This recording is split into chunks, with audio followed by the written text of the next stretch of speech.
Muy buenas tardes ya. Bienvenidos y bienvenidas a esta segunda jornada de escribidores. Ayer fue la inauguración en Málaga y para este ayuntamiento la verdad que es un honor que hoy tengamos aquí esta jornada que se celebran en todas las capitales de Andalucía y en esta Biblioteca Pública Municipal Antonio Garrido Moraga de Alaurín de la Torre.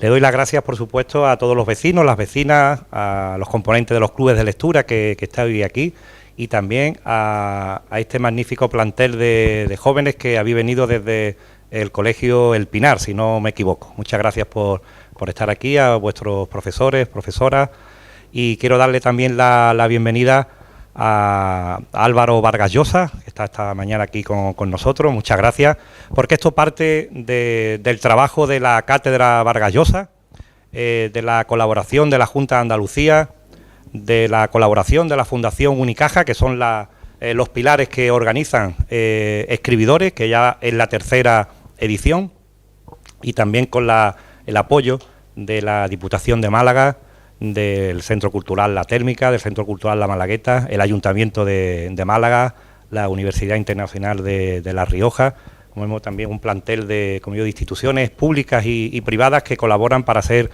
posible este evento. Y le doy la bienvenida también, por supuesto, a los verdaderos protagonistas de este evento, un evento que va a estar moderado por Isabel Guerrero, y que cuenta con dos escritores, una escritora y un escritor de primerísimo nivel, como es la mexicana Chloe Arigid, o Arigis, dependiendo de dónde nos encontremos, y de Juan Gabriel Vázquez, escritor colombiano, que ayer fue también el protagonista, junto a Richard Ford, de inaugurar este Escribidores en su tercera edición. Y nada más, yo me voy a sentar, le doy las gracias por estar hoy aquí en Alaurín de la Torre, y la verdad que le comentaba a Álvaro que es un municipio, y también a Juan Gabriel y a Chloe, un municipio que cuida mucho a la cultura, que apostamos mucho por la cultura. Los que estáis aquí desde los clubes de lectura desde hace ya años sabéis el empeño que tenemos en organizar buenos encuentros literarios.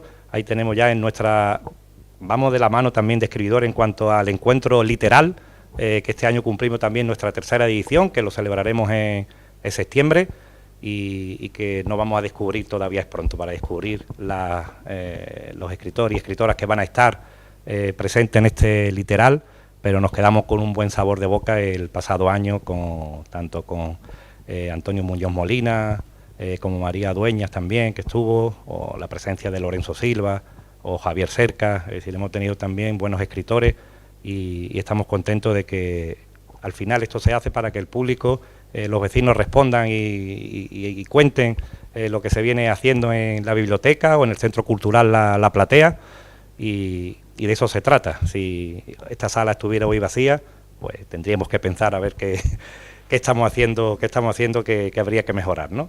Pero siempre hay que estar apostando por este tipo de encuentros, y muy contento que desde la organización, desde la Cátedra Vargas Llosa, pues se haya contado con Alaurín de la Torre para este tercer Escribidores. Y Álvaro, esto yo creo que tiene un largo recorrido, y la verdad que todo muy bien. Bueno, pues muchas gracias, y a disfrutar de este encuentro.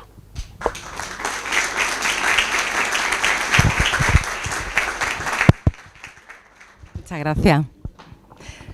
Bueno, bienvenidas, bienvenidos. Para mí es un placer estar hoy aquí con dos escritores de la talla de Chloe Arigis y Juan Gabriel Vázquez, y en esta segunda actividad de la tercera edición de Escribidores, que va creciendo año a año.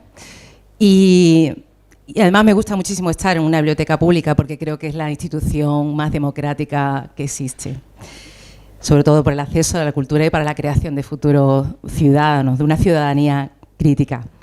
Quería dar las gracias, por supuesto, a la organización, a la Cátedra Vargas Llosa, a todas las instituciones implicadas. No me voy a extender porque ya aquí nuestro diputado lo ha dicho todo. Quería recordar que esta biblioteca pública Antonio Garrido Moraga lleva el nombre del que fue director del Instituto Cervantes de Nueva York de 2000 a 2004. Creo que viene al caso decirlo, porque esto es un festival que es un encuentro entre Europa y América, y en particular estos dos escritores representan muy bien ese puente, porque tenéis procedencia de americana, pero habéis pasado mucho tiempo en Europa, de hecho seguís en Europa. Tú, Chloe, bueno, en Inglaterra, no sé ya si considerarlo Europa o no, pero bueno, es un poco problemático. Sin embargo, en ese sentido, pues representáis muy bien ese diálogo, porque sois escritores de origen americano, latinoamericano. Tú, Chloe, estadounidense, además, porque naciste en Nueva York, pero tenéis un vínculo con Europa muy fuerte. Y esa va a ser una de las preguntas que os voy a hacer, pero no quiero adelantarme porque quiero decir brevemente el currículum de nuestros dos invitados, porque tienen un currículum, la verdad es que muy interesante. Juan Gabriel Vázquez, nacido en Bogotá en 1973, autor de las colecciones de relatos Los amantes de todos los santos y Canciones para el incendio, de las novelas Los informantes, Historia secreta de Costaguana, El ruido de las cosas al caer, Premio Alfaguara 2011, Las reputaciones, Premio de Real Academia Española. No voy a enumerar todos tus premios porque tienes muchísimos, muchísimos. La forma de las ruinas, Volver la vista atrás, que fue premio bienal de la novela Mario Vargas Llosa en 2021. Ese sí hay que mencionarlo. Ese hay que mencionarlo porque estamos aquí precisamente por Premio Nobel 2010 Mario Vargas Llosa. La traducción del mundo, que es un ensayo literario, porque también has escrito 3 ensayos literarios, El arte de la distorsión, Viaje con un mapa en blanco, La traducción del mundo. Tu obra más periodística, Los desacuerdos de paz, Artículos y conversaciones 2012-2022, un libro de poemas, Cuaderno de septiembre, publicado en 2022. Ha traducido obras de Joseph Conrad y Victor Hugo, entre otros. Por el conjunto de su obra ha ganado el Prix Roger Caillois de Francia y el Premio Metropolis Azul en Canadá. En 2016 fue nombrado Caballero de la Orden de las Artes y las Letras de la República Francesa. Y en 2018 recibió la Orden de Isabel la Católica. En 2022 fue nombrado escritor internacional por la Royal Society of Literature. Sus libros se han publicado en 30 lenguas y es columnista quincenal del diario El País en una de sus páginas más importantes. Sí. De hecho, bueno, la página en la que hasta hace muy poco, pues el maestro Vargas Llosa ha estado publicando sus columnas. Exactamente. Lo cual es todo un honor. Chloe Arigis, nacida en Nueva York, 1971, mexicano-estadounidense. Es autora de 3 novelas, El libro de las nubes, que ganó el Prix de Premier Roman Étranger en Francia. Disculpa mi francés, no hablo francés nada, inglés sí, pero francés no. Desgarrado, situada en la National Gallery de Londres. Y Monstruos marinos, Sea Monsters, galardonada en 2020 con el PEN Faulkner Award for Fiction. También tiene muchos premios, Chloe. Escribe para varias publicaciones de arte y fue co-curadora de la exposición de Leonora Carrington en la Tate Liverpool, estudió literatura comparada en Harvard y tiene un doctorado de la Universidad de Oxford en magia y poesía francesa del siglo XIX. Que hablaremos de esto, porque tienes una formación preciosa. Recibió un Guggenheim Fellowship en 2014 y el Eckel Center en iFestival Writers Award en 2020. Su libro más reciente es Diario de un sonámbulo, cuentos, ensayos y una galería de retratos. En otoño pasado vivió una experiencia magnífica, presumimos, en el Museo del Prado como escritora invitada, de la cual también hablaremos. Bueno, como veis, tanto Chloe como Juan Gabriel tienen unos currículum literarios asombrosos y me alegra ver tanto público y tan intergeneracional además aquí para poder hablar del poder y la palabra, que es un lema muy potente, muy orwelliano y también muy problemático, pero bueno, de eso se trata, ¿no? De que haya diálogo, conversación y podamos llegar a alguna conclusión en un mundo muy complejo. Lo primero que quería deciros era, bueno, pues que es un tema complicado, el poder y la palabra, en un contexto actual, por lo menos para quienes intentamos comprenderlo, bastante complicado. Y no sé si os parecerá procedente la pregunta, pero ¿vosotros os consideráis poderosos de alguna manera a través de la palabra literaria? Bueno, en un mundo con tantísimo ruido. Okay. sí y no. Digo, estamos, claro, viviendo una época que con las redes sociales y el fascismo, que cada arrebato emocional prevalece y la verdad sí está en peligro de extinción.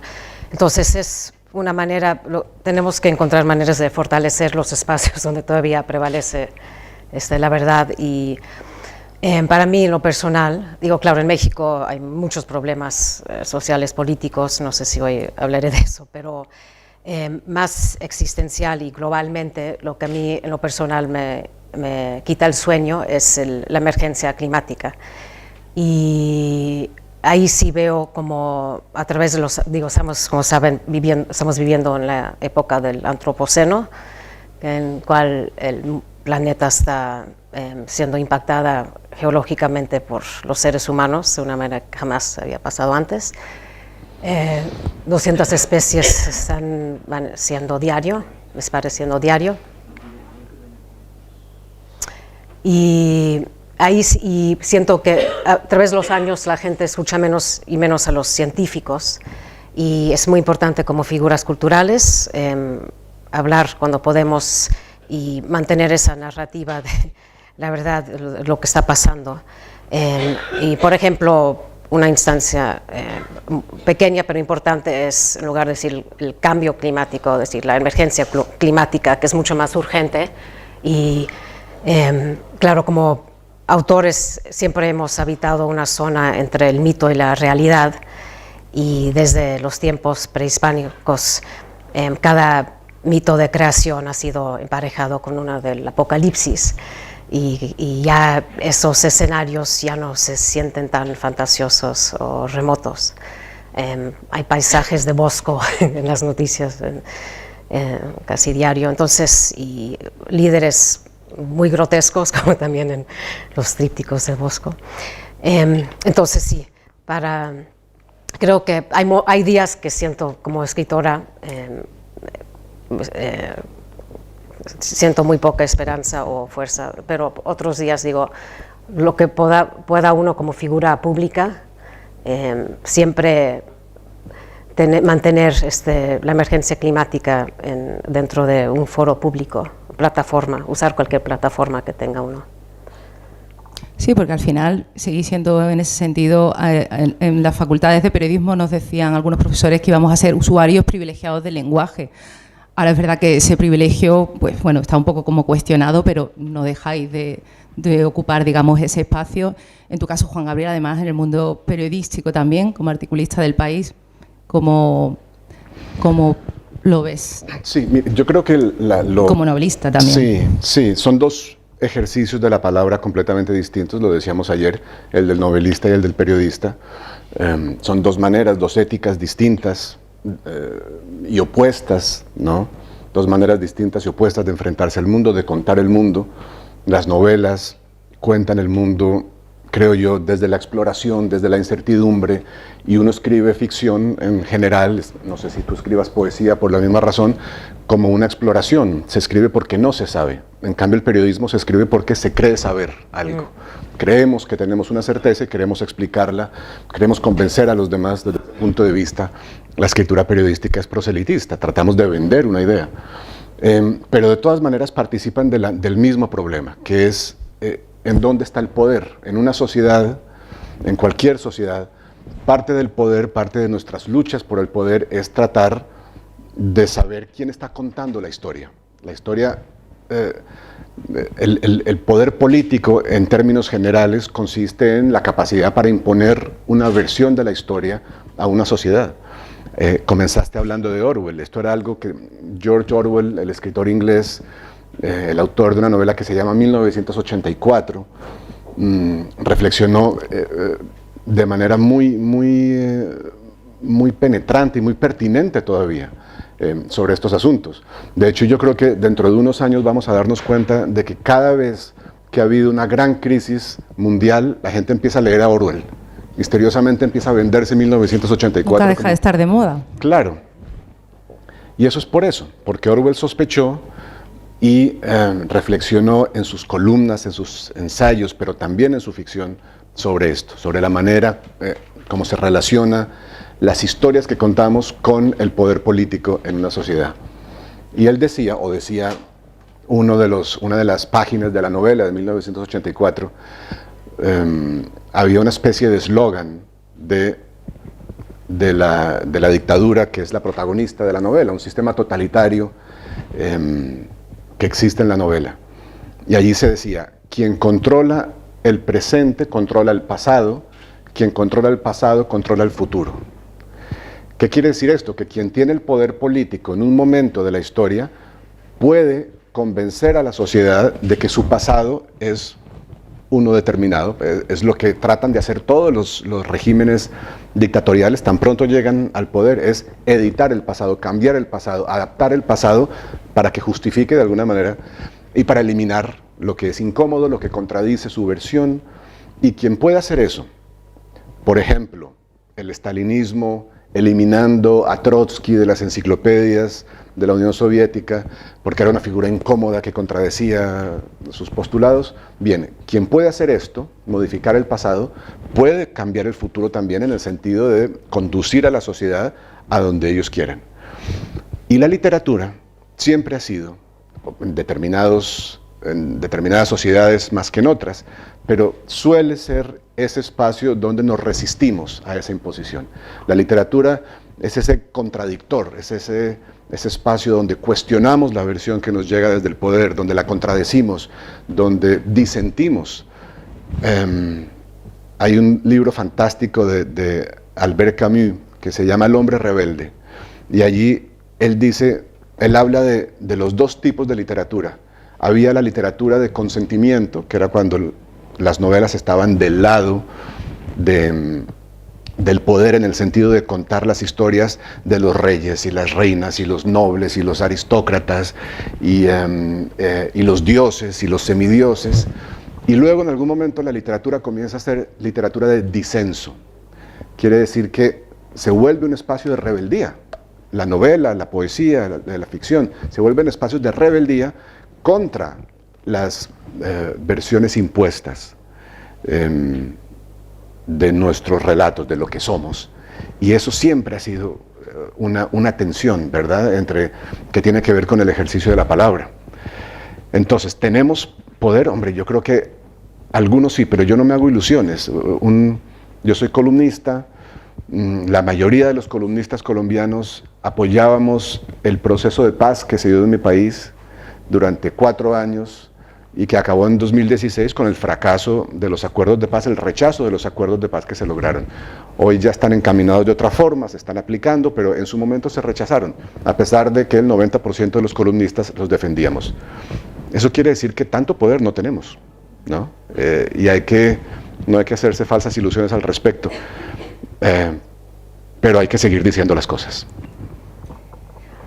Claro, hablamos antes también de Orwell, voy a seguir insistiendo un poco de Orwell, hemos empezado fuerte, que él hablaba de una época, claro, en el siglo XX, ¿no?, de engaño universal y de decir la verdad como algo revolucionario. Que diría Orwell que existe una cultura de la mentira, que es una de las líneas de escribidores este año, uno de los temas que tendríamos que tratar.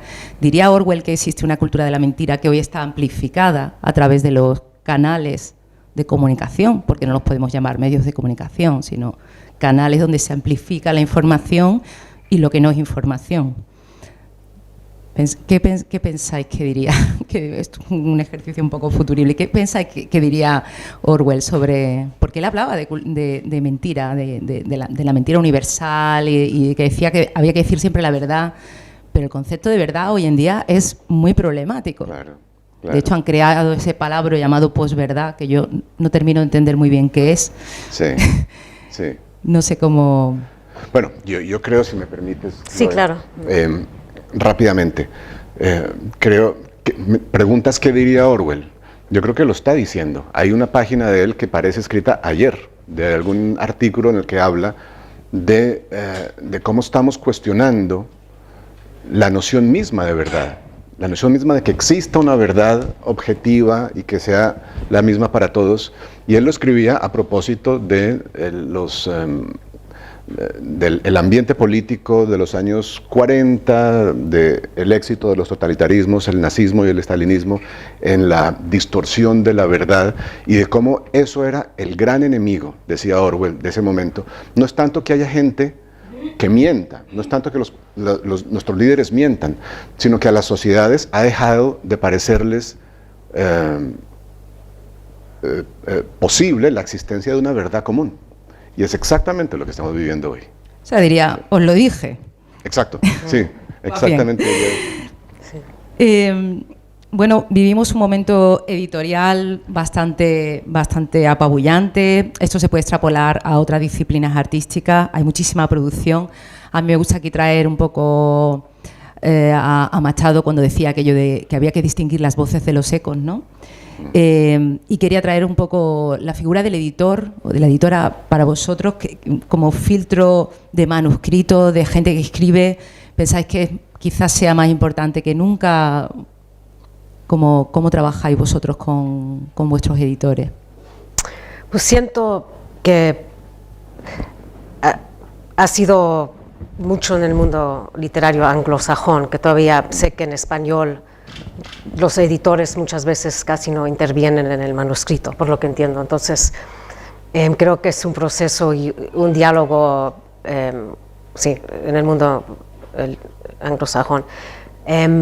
Tuve mi experiencia con mis 3 novelas, 2 de las 3 trabajé con una editora en Chatto & Windus en Inglaterra, y ella también era la editora de libros de poesía en la editorial. Entonces veía las cosas de una manera estructural y hablábamos, a veces cuando me sentaba con ella a hablar de mis novelas, tenía toda la atmósfera, la voz, las escenas, pero a veces nada más una tarde con ella ya me quedaba claro la estructura que mejor funcionaba. Entonces, pero en general no tengo una relación muy estrecha con algún editor. Tengo amigos que a veces intercambiamos manuscritos, especialmente con la primera novela cuando estaba empezando, y vivía en Berlín, es un poco fuera de mi idioma. Ahí sí era muy importante este intercambio, pero no me gusta mostrar las cosas hasta que están casi listas. Entonces, pero sí, mi padre es escritor y creo que en los, no sé, 30 libros, novelas que ha publicado, creo que nunca lo han editado. Bueno. Creo que no es, también es de otra generación, pero en tu caso sí te han editado en español. Bueno, es verdad lo que dices, tenemos la figura del editor es distinta, ¿no? Sí. El editor en lengua inglesa es mucho más intervencionista y se desarrollan relaciones de largo plazo, ¿no? Que son muy, muy íntimas entre un escritor y un editor, y los escritores de lengua inglesa que yo conozco las viven como las figuras más importantes de su vida, son estos editores. Y si ese editor se va de una editorial a otra, el escritor se va con él, porque esa es la persona que conoce su manera de trabajar, es un editor que trata de que el libro se parezca lo más posible al libro que el escritor tiene en la cabeza, ¿no?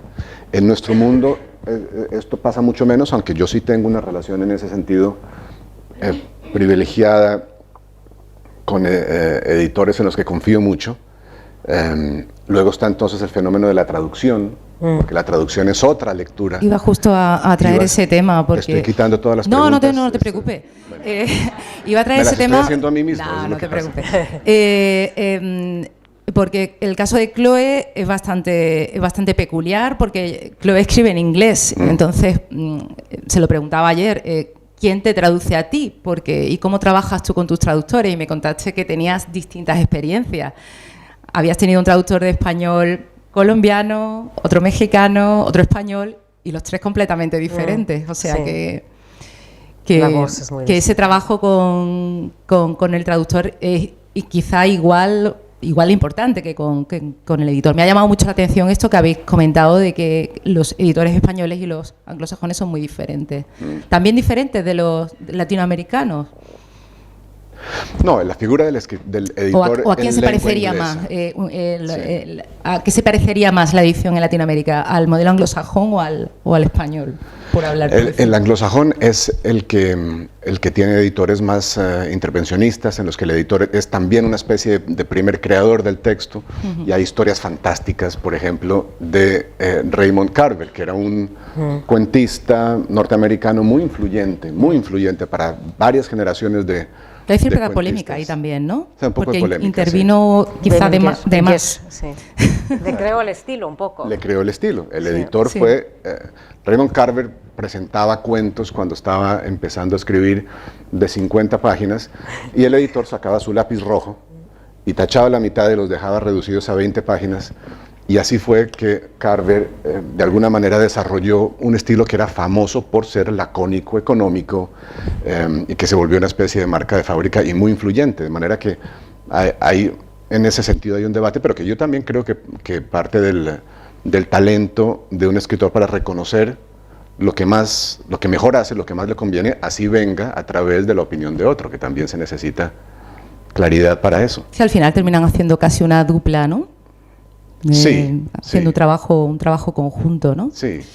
Y quería decir nada más también que Sebald trabajaba mucho con su traductor al inglés, y creo que ahí también se forjó un estilo nuevo, una voz nueva, porque se lee muy distinto en alemán que en inglés. Claro, su prosa. él escribió en alemán toda su vida, ¿no? Sí. Claro. Ambos sois escritores, como decía, muy europeos, en el sentido de que habéis pasado bastante tiempo en Europa. De hecho, vivís actualmente en Europa. Y yo quería saber en qué medida ha influido eso en vuestra obra. Porque el tener esa vivencia europea, pasar tanto tiempo aquí, además en diferentes países, eso al final se tiene que filtrar en vuestra obra. Aunque en tu caso, pues también Colombia, la historia colombiana o la memoria tan presente. ¿En qué medida pensáis que os ha podido influir, ¿no?, vuestra vivencia europea? Pues sí, pasé mi infancia en Holanda y luego adolescencia en México, y luego, aparte de 4 años estudiando el bachillerato en los Estados Unidos, he estado en Inglaterra y Berlín. Entonces, y sí, casi todas mis influencias literarias han sido más europeas también.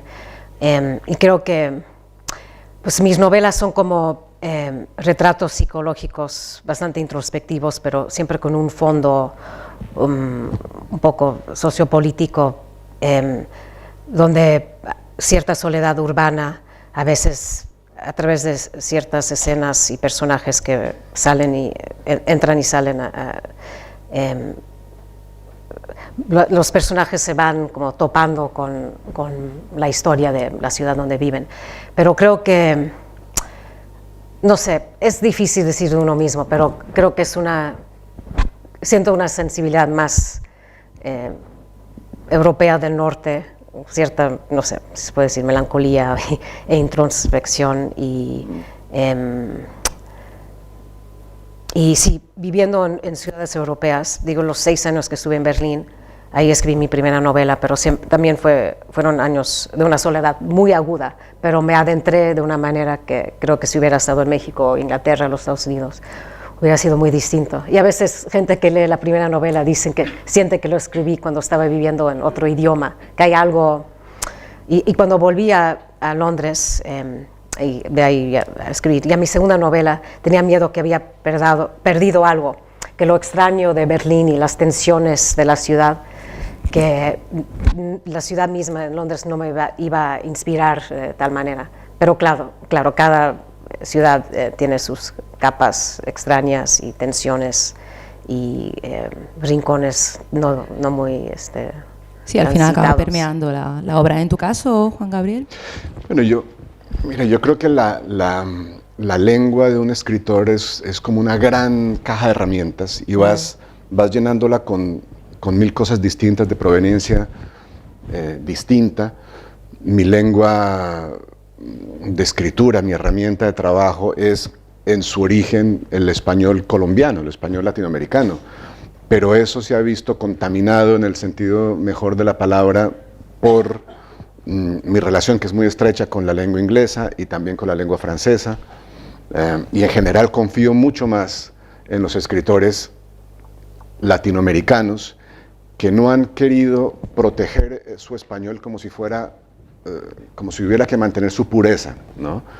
Los grandes estilistas latinoamericanos del siglo XX, los que mejor han escrito, en particular ficción, han sido gente que ha vivido a caballo entre varias culturas y que ha dejado que las influencias entren.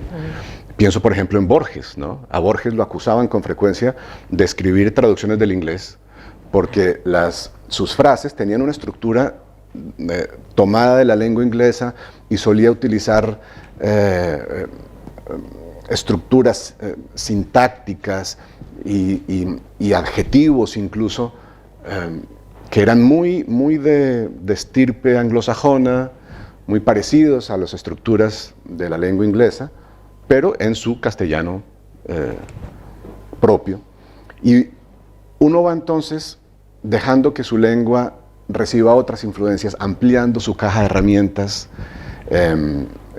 y en eso mis años de vida en Europa han sido muy útiles, también en España. Yo viví 12 años en Barcelona, del 99 al 2012, y también allí esa caja de herramientas se ha enriquecido con el español peninsular, recogiendo que es bastante diferente, claro. Que tiene sus diferencias.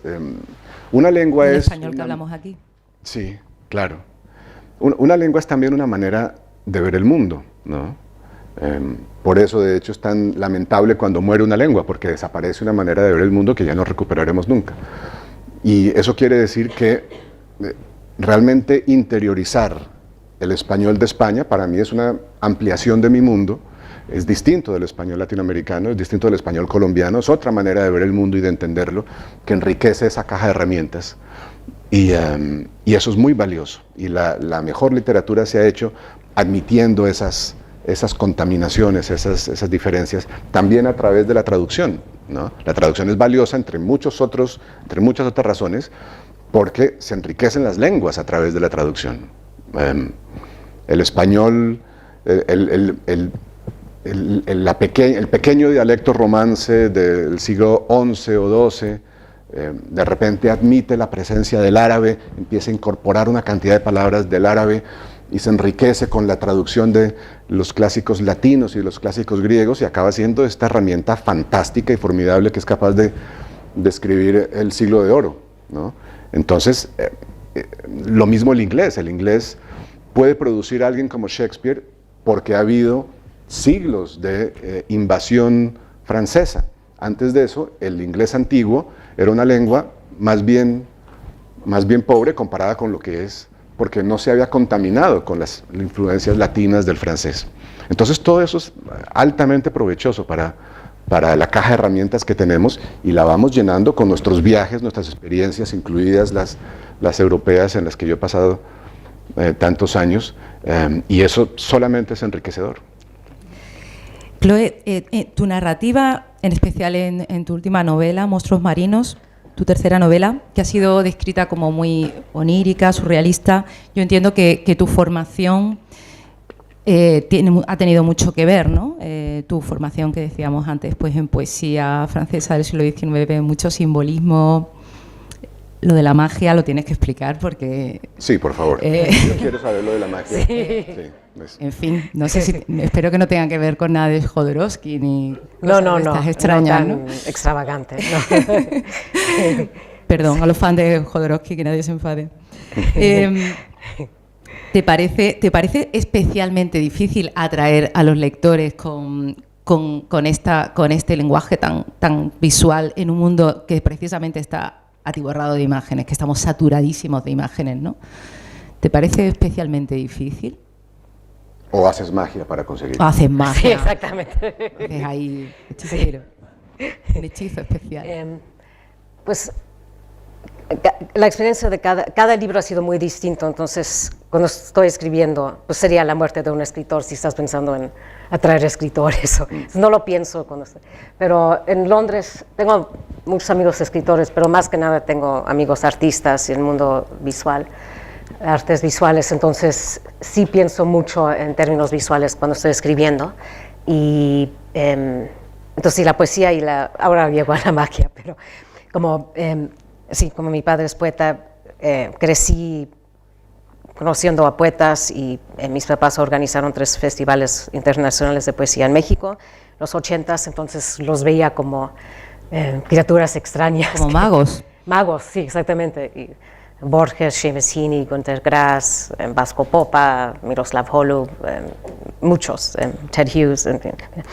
Entonces, y luego tuve correspondencia con algunos como adolescente, entonces siempre sabía que yo nunca iba a ser poeta, pero sí hice mi maestría y doctorado en poesía francesa del siglo XIX, y tuve en Oxford un profesor magnífico que se llamaba Malcolm Bowie, que murió muy joven, pero él estaba en All Souls y era muy distinto, se destacaba de una manera que los otros profesores en Oxford no hacían, y es que él le interesaba mucho la disciplina más interdisciplinaria, una cercanía interdisciplinaria a la literatura. Entonces él metía mucho arte visual, psicoanálisis. Entonces cuando escribí mi maestría sobre Baudelaire y lo nocturno en las Flores del Mal, y luego un día había en París una librería que se llamaba la Librería del Espectáculo. Ya no existe. Eran libros muy caros, pero encontraba sobre el circo, los payasos, teatro de sombras, títeres, y ahí encontré las memorias de 2 magos. Uno que era Robert Houdin, que se considera el primer mago moderno.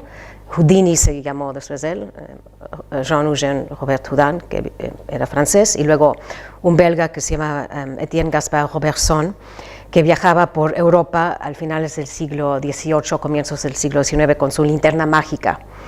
Entonces, justo después de la Revolución Francesa, y su espectáculo se llamaba La Fantasmagoría, y se piensa que Goya vio este espectáculo en 1822 en Madrid, cuando Robertson lo puso, y que eso puede ser que también le inspiró un poco las pinturas negras, estas figuras macabras saliendo casi de la pared. En fin, entonces le escribí a Malcolm Bowie y le dije: he encontrado estas 2 memorias fascinantes de 2 magos, y sé que se supone que estoy haciendo mi doctorado en poesía francesa el 19, pero puedo tener como también 2 textos primarios, estas memorias. Y dijo: sí, nada más tenemos que ver cómo lo estructuramos para meter a los poetas también. Entonces y estos 2 magos, los 2 se entrenaron como ingenieros, entonces, y es parte de mi tesis era que los poetas del periodo como Baudelaire, Nerval, Mallarmé, que claro, la página blanca era como un teatro para él, una invitación al espectáculo, como los poetas del periodo creían más en la magia y creaban su propia magia que los magos ya más modernos, que era más sobre performance y ya no era diálogo con el otro mundo. Y también dentro de eso metí un poco de teoría, psicoanálisis y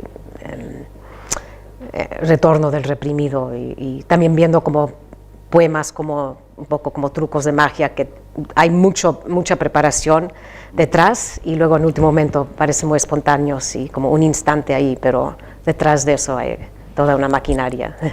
Justo ayer en la conversación con Richard Fora hablabais de la influencia de la poesía, de los novelistas que leen poesía, los novelistas que escriben poesía, cómo la poesía influye en la propia métrica.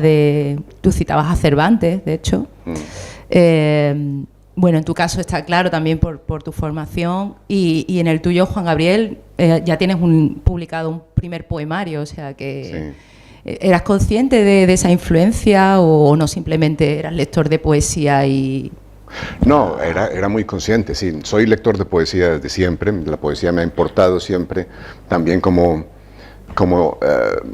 por las razones por las que sospecho la gente lee poesía, que es para tratar de nombrar las cosas que no se pueden nombrar de otra forma, ¿no? Identificar una emoción, un sentimiento que tenemos de una manera difusa, y de repente en un verso nos damos cuenta de lo que hemos sentido y ponemos nombre a nuestro sentimiento, y eso es terriblemente iluminador y útil. Pero siempre he leído poesía también con la convicción de que ayuda a escribir mejor prosa. La poesía, decía ayer, enseña control, control de la frase, control de los ritmos, control de las imágenes, control de los sonidos y el control de los mecanismos del lenguaje es lo que separa una página mediana o más o menos buena de una gran página de ficción. Es el dominio que tiene el autor sobre las virtudes del lenguaje, ¿no? Eso es lo que hace Borges, eso es lo que hace García Márquez, que son grandes lectores de poesía. Borges era poeta también, desde luego. Pero esto siempre supe, también por los escritores que me importaban a mí, más antiguos o clásicos como Flaubert, como Joyce, que eran grandes lectores de poesía. Las cartas de Flaubert, si hay aquí en la sala escritores principiantes o no tanto, las cartas de Flaubert son una de las mejores escuelas de escritura, porque ahí Flaubert está comentando con amigos o con sus amantes, un amante de él que se llamaba Louise Collet, que era escritora también, y escribía dramas y escribía poesía, y Flaubert le hace comentarios sobre lo que le escribe, y en esos comentarios hay lecciones impagables sobre cómo escribir, porque él se dedica a explicarle por qué una sílaba funciona mejor que otra, por qué una palabra funciona mejor que otra, no por lo que dice exactamente, sino por el sonido que lleva a la frase. Y Flaubert fue el primero en decir, la novela puede tener el rigor y la precisión artística de la poesía. Y es a partir de ese momento cuando la novela comienza a ser también arte, parte de las artes literarias, ¿no? Antes de Flaubert, la novela era más un género popular, puede ser, en algunas partes de mero entretenimiento, pero a partir de allí, a partir de Flaubert descubrimos que la novela puede ser un género de un rigor artístico igual al de la poesía, igual al de un Shakespeare o un Racine o un Lope. Y eso es una transformación importantísima para un novelista. Flaubert haciendo ahí un taller de escritura literaria, como que el que dice, por la vía epistolar. Claro, y además gratis. Qué moderno. Esa maravilla. Qué postmoderno. En tu caso, Juan Gabriel escribió precisamente Vargas Llosa acerca de Volver la vista atrás, tu celebradísima novela. Su autor, esto cito palabras de Vargas Llosa, su autor nos dice que a diferencia de otras obras, todo lo que en ella ocurre sucedió en la vida real, lo que le dio mucho trabajo a la hora de escribirla. Que luego él dice que no, que eso no debería ser así y tal. Esta novela, para quien no la conozca, habla de la historia de la familia del cineasta colombiano Sergio Cabrera, que aquí en España lo conocimos en los 90 gracias a la estrategia del Caracol, una comedia buenísima, a mí me gustó mucho. Es fantástico. La vi hace muchísimos años también. Y mi pregunta es, a propósito de esto que escribe Vargas Llosa, ¿pesan más las palabras cuando se trata de una historia real? Bueno, es muy buena pregunta. Es posible que sí, no lo sé. Yo estaba consciente de que trabajaba con el material real de una vida y de que no quería inventar nada. En esta novela no hay invención de episodios. Todo lo que allí se cuenta sucedió en la vida real, tal como la recuerdan sus protagonistas, desde luego. Desde su padre, que es un exiliado español de la Guerra Civil, que llega a América Latina como tantos, se establece en un país, tiene allí una familia, y luego pasan las cosas que pasan. El hijo se vuelve, durante un viaje a China, a la China de Mao en los años 60, el hijo se vuelve un maoísta convencido. Sí. No había que inventar nada, inventar habría sido arruinar probablemente la potencia de los hechos reales, pero sí entonces había una responsabilidad del lenguaje para interpretar con las herramientas del lenguaje de la ficción, del lenguaje de la novela, los hechos reales. Había que crear el lenguaje que mejor aprovechara esas vivencias. Imagínate si yo hubiera tenido esas vivencias tan ricas, tan interesantes, de hechos históricos tan influyentes, y las desperdiciara al contarlas. Eso era uno de los grandes riesgos. Entonces, para no desperdiciarlas había que escoger bien la estrategia literaria, la construcción ¿no?, del aparato de la novela y el lenguaje para contarlas. ¿Cómo se cuenta eso? Se cuenta mejor con un lenguaje de novela de aventuras, que lo es, o con un lenguaje de crónica periodística, o con un lenguaje de novela clásica que te permita meterte en la cabeza de estos personajes e inventar sus emociones, inventar sus estados mentales. Todo eso eran posibilidades que yo tenía, ¿no? Y la novela, tal como quedó, fue mi mejor esfuerzo, el mejor esfuerzo que pude hacer para no desperdiciar la riqueza increíble de ese material. ¿Qué opinaba la familia al final? La familia... Debe de dar un poquito de vértigo, ¿no? Por eso te decía Claro. si pesaban más las palabras, porque al final te estás Claro. refiriendo a sucesos reales y Claro, que ellos me habían a contado. una aventura extraordinaria. Me Sí. recuerda un poco al caso de los Mercader, ¿no? Sí, claro, No, claro, que está en esa novela tan bella que es El hombre que amaba a los perros, Sí. de Leonardo Padura. Bueno, ese era mi miedo, claro, que yo estaba contando la historia de personajes reales y era la primera vez que un personaje de una novela mía me podía decir, no me gusta la novela. Eso habría sido terrible. Y además había riesgos para ellos también. Los sucesos de los que habla la novela son todavía materia de mucho conflicto en Colombia. Se habla de el pasado guerrillero de algunos de esos personajes.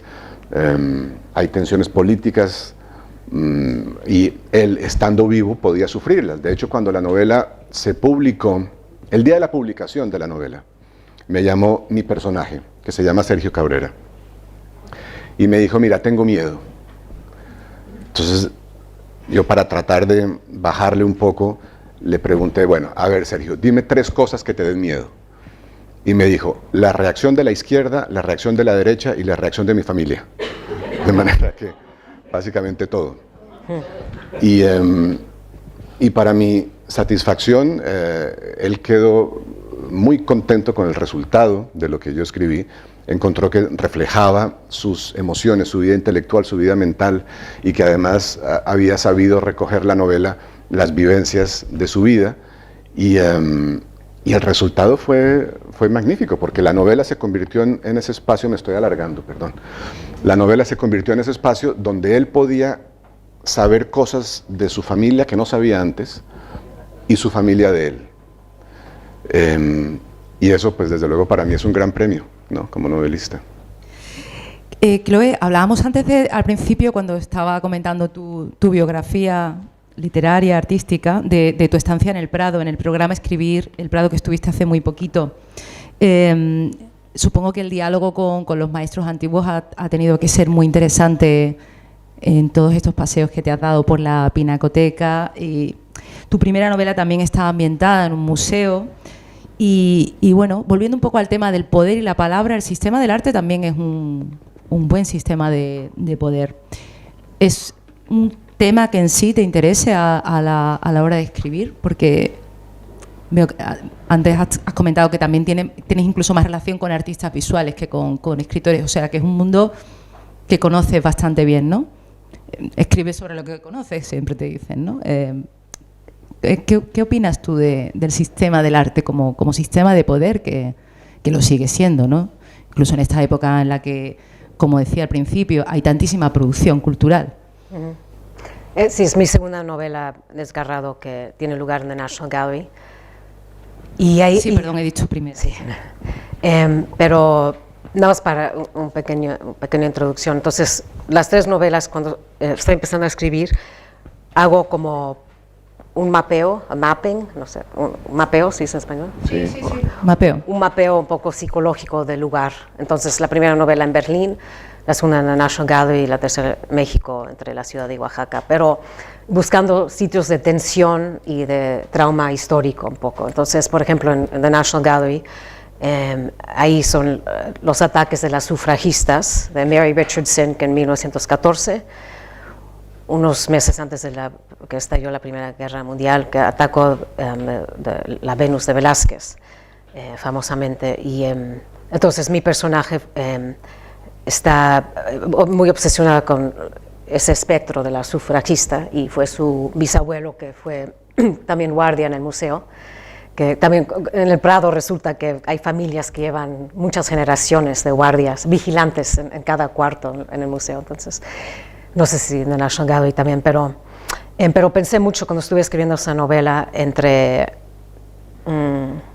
gatekeepers and trespassers. ¿Cómo sería? Vigilante de sala. Cuidadores. Y los que... vigilante de sala, ¿no? Transgresores. Transgresores, sí.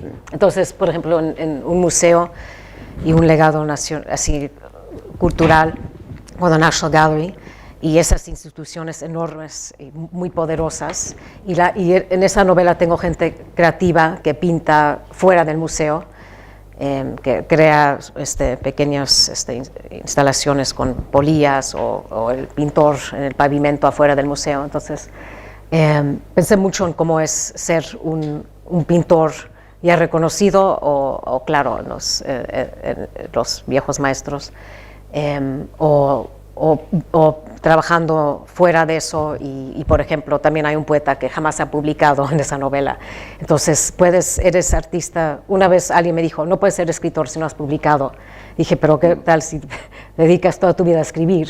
Y si no tienes reconocimiento institucional de alguna manera, de algún tipo, eso que te quita toda la existencia.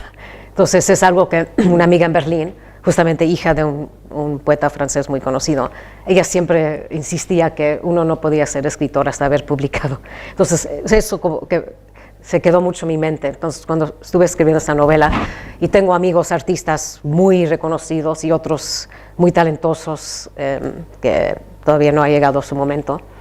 Entonces, yo no voy tanto me interesa un poco menos el mundo contemporáneo del arte, aunque a veces sí escribo sobre un artista que sí me llama la atención de vez en cuando. Más que nada, pues por ejemplo, empecé a escribir sobre el arte a través de la amistad que tuvimos en México, mi familia con Leonora Carrington, que era surrealista inglesa que vivió 60 años en la Ciudad de México.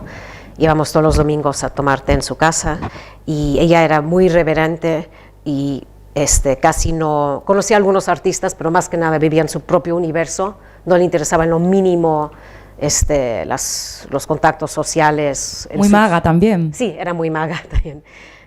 Sí, ella y Remedios Varo tenían sus brujerías, sí, y las dos. Sí, eso de tomarse el té con Leonora Carrington me suena, vamos, sí. No sé a vosotros.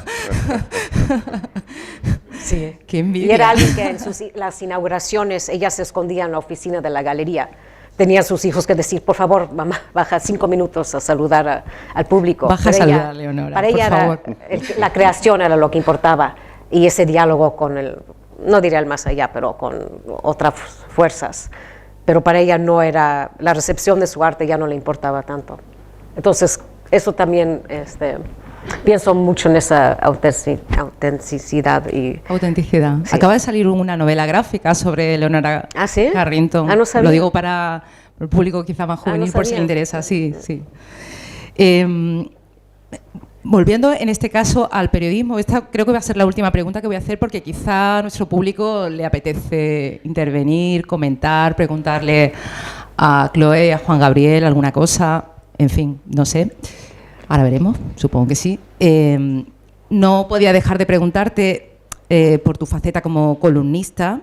Precisamente ahora estoy leyendo, te lo comentaba antes, Las reputaciones, el personaje del caricaturista Javier Mayarino, que en realidad al final el caricaturista es un columnista, que trabaja de manera gráfica y que además en los últimos años hemos visto la trascendencia que tiene el trabajo del caricaturista. No hay más que ver, bueno, en 2015 los atentados de Charlie Hebdo. Esto lo escribiste antes. Sí. No sé, cuando ocurrieron los atentados, si pensaste mucho en esta novela o poco. Claro. En la relación con los poderes que tiene, pues volviendo a lo que me decían mis profesores, usuario privilegiado de la información, en este caso un espacio de un periódico, ya sea a través del articulismo o a través del humor gráfico. ¿Cuáles son las relaciones con el poder o con contrapoderes? Sí. Bueno, esto primero que todo es una larga tradición colombiana. Colombia tiene una tradición especial o especialmente marcada de caricaturistas políticos que viene también, es una especie de herencia también decimonónica de Francia, donde la caricatura política sí, era empezó realmente. Claro. y era muy fuerte, los caricaturistas eran muy influyentes. Y uno de los columnistas colombianos más influyentes de los últimos años murió hace unos años, Antonio Caballero. Antonio Caballero era también caricaturista.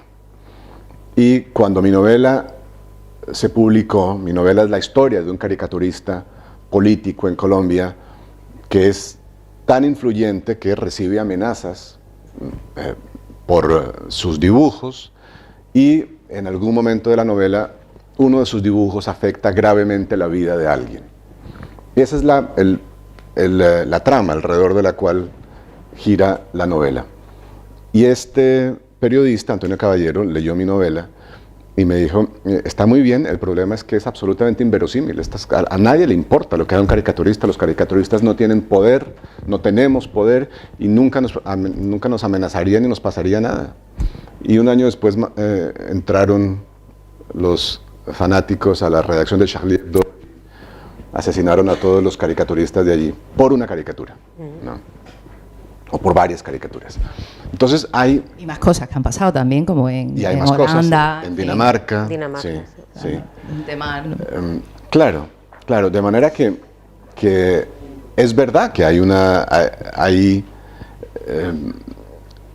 la caricatura como medio de opinión política o de crítica política tiene un poder especial, y es un poder extraño, porque además trabaja a partir del humor, y el humor es terriblemente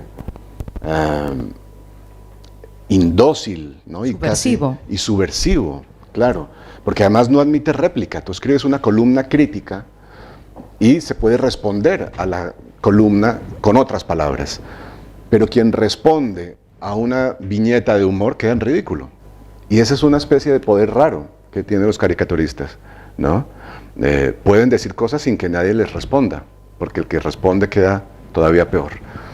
Y en España hay uno, no es un caricaturista, es un dibujante de sátira, pero es un género distinto, que es el roto, que yo admiro mucho, que me regaló un par de horas de conversación invaluable para la escritura de la novela. Y pienso que es un arte importante, pertinente, que nos permite una manera de entrar en la realidad que no permite nada más. Las viñetas del roto son una dosis de filosofía, ¿verdad? Diaria, que es fantástica.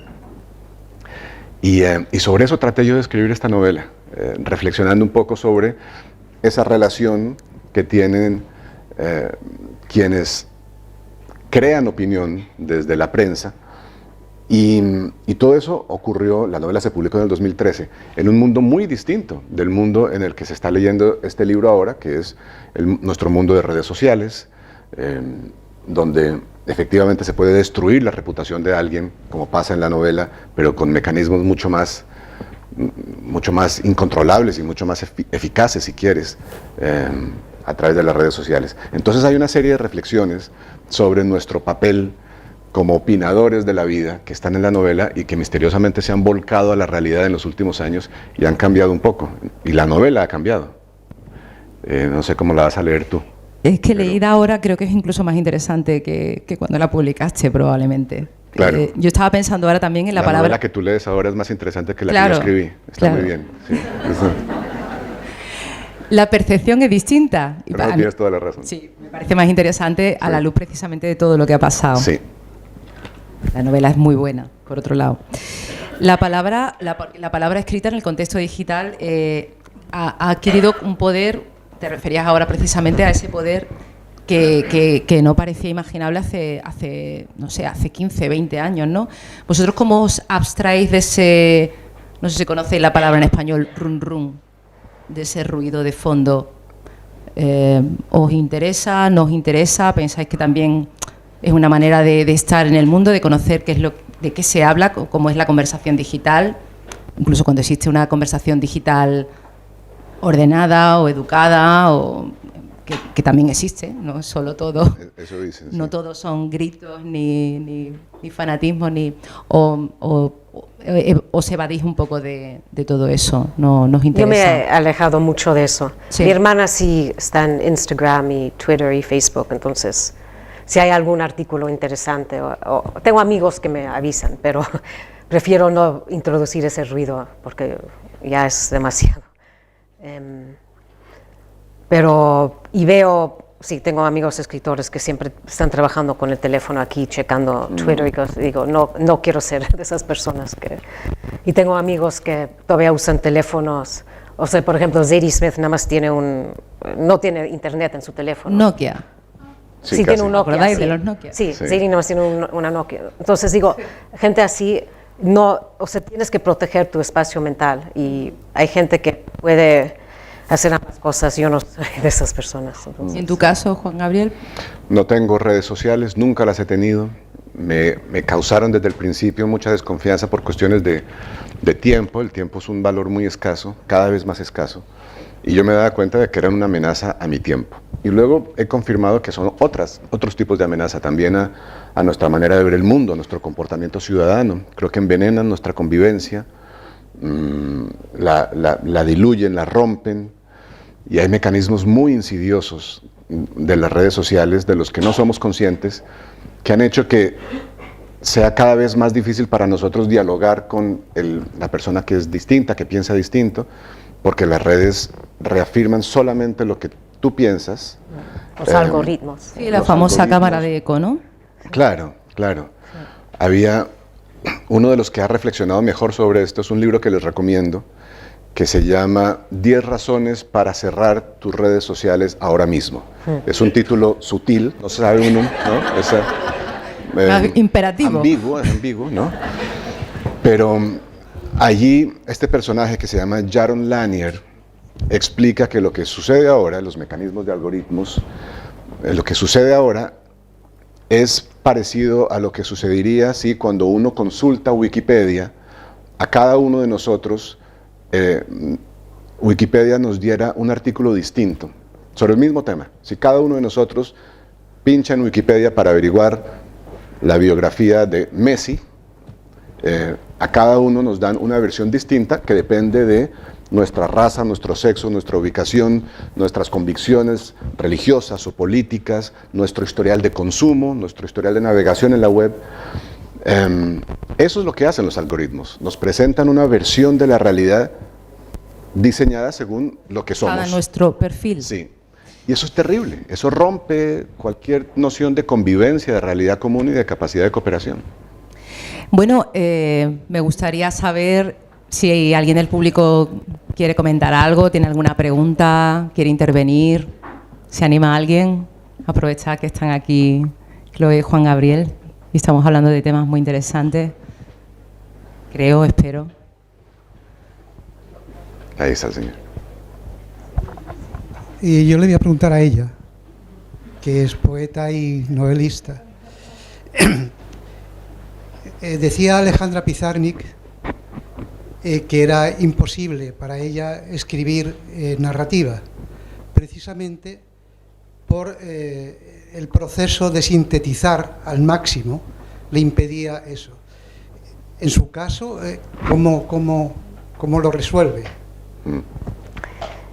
Pues yo, aparte de unos haikus cuando era adolescente, no he escrito poesía, pero sí crecí leyendo mucha poesía y siempre cuando estoy en la última versión, el último borrador de mis novelas, casi nada más leo poesía porque siento que es la distilación máxima del lenguaje y voy de enunciado en enunciado viendo qué es necesario, lo que no es necesario y esa distilación final siento que ha definido muchísimo todo mi método y es mi, creo, estilo de prosa. Pero lo que me he dado cuenta a través de los años, porque también, claro, tu inconsciente está trabajando y nada más después de varias novelas te das cuenta de tu propio proceso menos consciente, pero en cada novela tengo un puñal de temas y símbolos que más o menos corresponden dentro de la novela y funcionan como tienen su propio estructura o andamio metafórico y una correspondencia un poco oblicua, pero me doy cuenta que eso ha surgido después de muchos años de leer poesía. Pero sí, son esos misterios de la creación que después que tú mismo no estás consciente cuando estás escribiendo, que nada más después se revelan. Sí. Y si tratas de hacerlos conscientemente vas a fallar, yo creo. Entonces. Gracias. Hay por ahí otro. Nunca se escribe. Yo quería... No, pero quiero leer los tuyos, los poemas. Quería preguntarle a Juan Gabriel, Sí. con respecto a volver la vista atrás, cuentas que son todos hechos reales, Sí. pero cuando se lee la novela, que me ha encantado, que me ha vuelto loco, se ven muchos pensamientos y sentimientos Sí. de los personajes, Sí. incluso personajes con los que presumiblemente no has podido hablar. Exactamente. ¿Cómo has podido...? Claro, una opción hubiera sido decir... Fausto o Domingo debió pensar que era un poco peligroso estar... ¿Cómo lo dices con esa autoridad? Sí. ¿Cómo decides dar el paso a contarlo como si fueran personajes tuyos? Sí. Porque yo veo que son como si fueran personajes tuyos más que personajes reales. Claro. Por eso el libro es una novela. Por eso no es una biografía ni es una crónica, es una novela porque mi papel como novelista fue justamente tratar de contar todo eso que no se puede saber, que forma parte de la vida invisible de los personajes. Cuando yo digo que en la novela no invento nada, me refiero a los hechos. En la novela no hay un solo hecho visible que, digamos, que haya ocurrido en nuestro mundo real que se ha inventado. Pero por supuesto que he inventado cosas, he inventado motivaciones, he inventado psicologías, he inventado realidades emocionales, he inventado cambios en el lado invisible de una persona, y por eso lo llamo yo a este libro una novela y no otra cosa. El lío, el gran problema hubiera sido que esa interpretación, esa es la palabra que me gusta, mi interpretación de mis personajes hubiera sido equivocada, ¿no? ¿Qué habría pasado si los dos personajes que están vivos, que son Sergio y su hermana Marianela, hubieran leído la novela y me hubieran dicho, esto no lo pensé yo, esto no lo sentí yo, se equivocó usted con la interpretación de mi realidad emocional, mi realidad vital? Eso habría sido dramático. Y por fortuna no pasó. Ellos estuvieron perfectamente satisfechos con mi interpretación de sus vidas. Y lo importante fue eso, tratarlos durante la escritura como hubiera tratado Dostoyevsky a Raskolnikov, digamos, ¿no? O el que fuera, o Flaubert a Madame Bovary. Yo traté de enfrentarme a estos personajes con esa libertad, que es una libertad de novelista. Y de ahí sale el libro que usted leyó. Muchas gracias. Periodista también, está tomando nota. Claro, ahora me surge a mí también una pregunta. ¿No te planteaste que fuese otro género, que no fuese una novela? Claro. Como crónica, por ejemplo. Me planteé que fuera una biografía, que fuera una crónica, que fuera una crónica disfrazada de algo más, que fuera una novela contada por Sergio Cabrera, que fuera una novela contada por Juan Gabriel Vázquez, que investiga en la vida de Sergio Cabrera.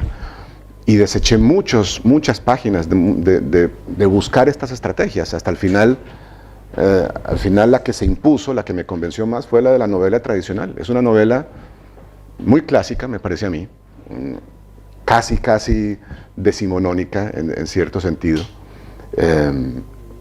porque esa fue la mejor manera para sacarle a las vivencias de estos personajes todo lo que tenían de rico. Pero desde luego que consideré muchísimos otros géneros y otros modos. ¿Hay otra pregunta por ahí? A mí me gustaría saber cómo dos personas como ustedes, que mexicana y colombiano, pero que han vivido en muchos países extranjeros, y eso me parece muy enriquecedor para las personas, ven, por ejemplo, el advenimiento a la política de personajes como Bukele o Milei en sus países, Sí. en los países de llegada. Si piensan que en México, en Colombia, en otros sitios, hay posibilidad de que ocurra lo mismo. Sí. Bueno, porque aquí en Europa también está avanzando un cierto movimiento también ultraderecha, ¿no? Sí. Pues en México tenemos un populista con retórica de izquierda, pero tiene muchos proyectos muy capitalistas y está, digo, no, su retórica es de izquierda, pero y tiene un proyecto desastroso de ecocidio, que es el Tren Maya, que está destruyendo toda la zona de Yucatán, toda la península de Yucatán, construyendo un tren Maya, lo llama Tren Maya, con no sé cuántos, como 15 estaciones, y ya los chinos están ayudando a construirlo, y va a ser también de carga, no nada más para turistas, y es un desastre. Pero también ha dado mucho poder a los militares, y les dio un aeropuerto que construyeron, y ahora vienen unas elecciones este año, y va a seguir, yo creo, sin duda, Morena en el poder. Ya veremos si hay algún cambio, pero cada vez uno espera que si llega otro partido que van a haber por lo menos algunos cambios positivos, pero con este presidente que hemos tenido no puedo pensar en uno casi. Juan Gabriel, ¿quieres opinar? Pues yo creo que es un síntoma que recorre el mundo, estos gobiernos que son, entre otras cosas, reacciones a fracasos previos de Sí. sus sociedades, ¿no? Y eso es verdaderamente lo que tendríamos que tener en mente, cómo sembrar unos sistemas sociales y económicos que no fracasen, para que su fracaso no conduzca a esas reacciones, que por otra parte son inseparables de lo que decíamos antes, inseparables de los fenómenos, de nuestras nuevas maneras de comportamiento como ciudadanos.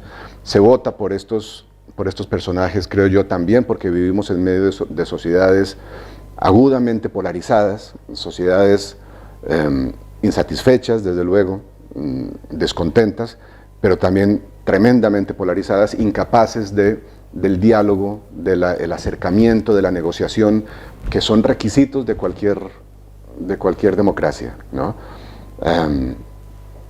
Una democracia no es nunca un lugar al que se llega, un lugar perfecto al que se llega.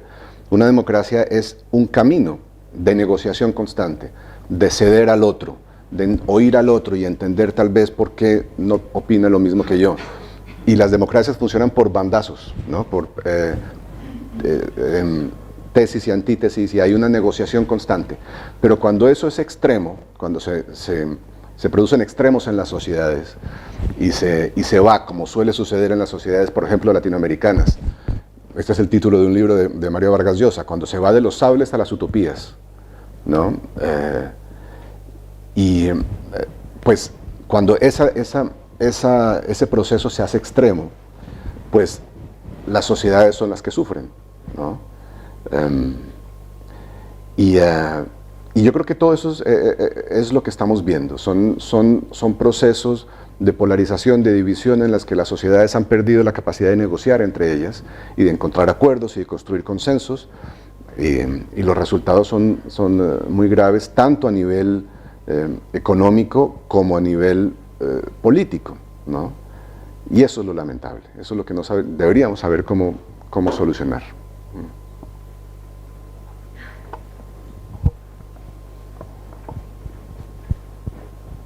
Muchas gracias. Más que una pregunta, es un comentario, pero en fin, si suscita una respuesta, fantástico. Yo te iba a saltar al cuello cuando dijiste no inventé nada, pero ya la persona que me precedió en el uso de la palabra te puso en tu lugar, y entonces cediste y aclaraste y matizaste, y bien. Sí. Bueno, negociamos. Negociar. Desde el momento que pasas eso a las palabras, ya todo está inventado. Hay un orden que no existe en la vida real, hay unas psicologías, hay una... En fin. Claro. Pero a lo que voy es esto, qué difícil es fijar líneas de demarcación, linderos a la novela, porque hay muchos libros que no son en principio una novela que se leen como una novela y que podrían ser una novela. Sí. Pienso, hay un historiador inglés que yo admiro enormemente, que es Lytton Strachey. Hay varios libros buenos, pero hay dos especialmente los que estoy pensando. Eminent Victorious, ¿no? Sí. Victorianos eminentes. Es un libro de historia sobre personajes del mundo victoriano del siglo XIX, que en principio es un libro de historia. Sin embargo, cada uno de esos relatos es un relato, es una pequeña novela, es una novela, es una obra donde hay mucho más que una transcripción histórica de hechos que ocurrieron y que son comprobables, digamos, históricamente, ¿no? O su libro sobre la reina Victoria, es una fantástica novela sobre el siglo XIX, sobre el mundo del poder, sobre el mundo, la personalidad de la reina Victoria, su marido alemán. Eso es un libro de historia, es una novela. La generación maravillosa de estadounidenses del nuevo periodismo, el New Journalism, así le llamaban ellos, sí. Woolf, Capote, etc. Sí. ¿Escribían novelas o escribían periodismo? A sangre fría. Claro. A sangre fría es un maravilloso reportaje, sí. Comprobable en muchos casos, pero hizo lo mismo que hiciste tú. Le dio a eso un orden, unas psicologías. Sí.